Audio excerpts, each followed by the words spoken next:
కాలనీలోని ఆర్యవేశ్య సంఘం సమావేశం మంగళవారం సత్యసాయి మందిరం జరిగింది. ఈ కార్యక్రమానికి పెద్దపల్లి జిల్లా ఆర్యవేశ్య మహాసభ అధ్యక్షులు నలమాచు ప్రభాకర్ ముఖ్య అతిథిగా పాల్గొని మాట్లాడారు.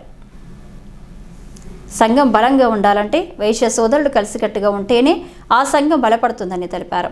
ఎలాంటి సమస్యనైనా ఎదుర్కొనే అవకాశం మనకు ఉందని, అందుకే వైశ్యులు భయపడే విధంగా నుండి భయపెట్టే దిశగా ఎదగాలని కోరారు.